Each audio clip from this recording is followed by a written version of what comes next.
Now, this video was prompted with a conversation I had with one of my clients over the weekend. Not everybody might agree with me, but I just wanted to put it out there. Now, she'd come out of a troubled marriage a number of years ago. Her husband hadn't been particularly abusive, but it hadn't been a happy marriage.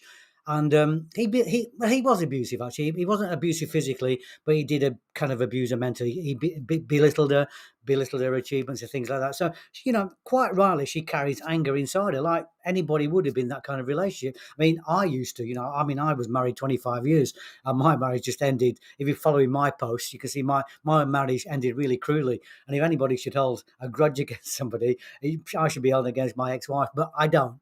I used to, but I don't.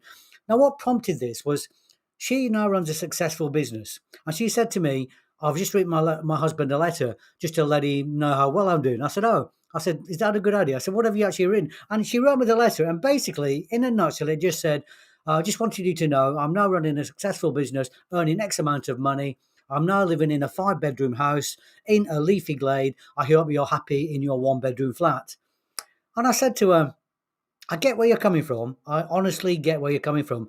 But do you really want to send that message to him? She goes, well, it'll make me feel so much better because I feel as though I have to. I said, but doesn't it feel as though I said, revenge is the wrong word, but doesn't it feel a bit like a gloating letter? And gloating is really another form of revenge. I said, if you're putting revenge out there, you're putting gloating out there, what are you going to get back coming towards you? There's that thing called karma. And there's no such thing as good karma or bad karma. I feel it's just reflective karma. So whatever you're putting out there to the universe, whatever karma you're putting out there, reflective karma is what you bring back to you. So I said to her, I get exactly where you're coming from. I said, but don't you think that, as the old saying says, revenge is a dish best served cold, but also I would have the caveat added silently. So revenge is a dish best served coldly and silently. Your achievements, your possessions will speak for themselves. Do you need to actually shove it in his face? I said, I know it'll give you great satisfaction, but do you need to do it? And I said, I'm not telling you not to. I said, if you really want to, do it. Run it up a flagpole, going outside his house, smash his windows and say to him, stuff that, you, this is me now. You're still here, I'm of it. If that's what you want to do, absolutely brilliant. But what do you want to attract into your life? What kind of life do you want to live? What kind of example do you want to set your unconscious mind to move forward in the future?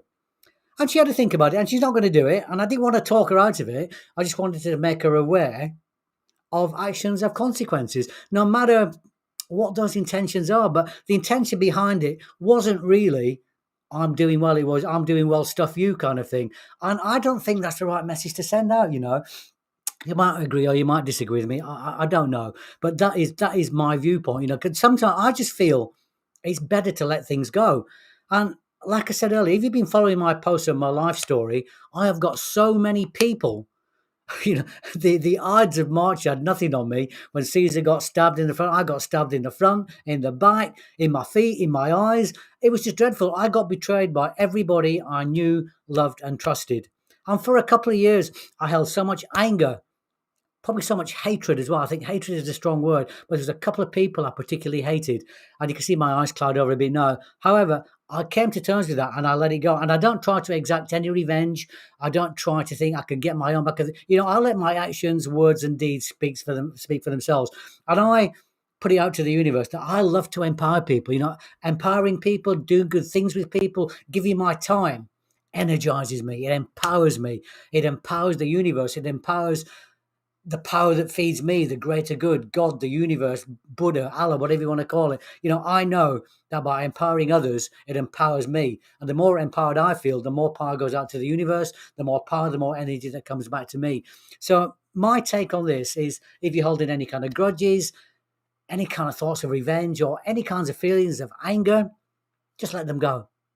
Simply just let them go. It's not easy, but the payback in terms of inner peace, the term payback in terms of karma, of good feelings, of what the universe will bring back to you is 1,000-fold. So give it a go.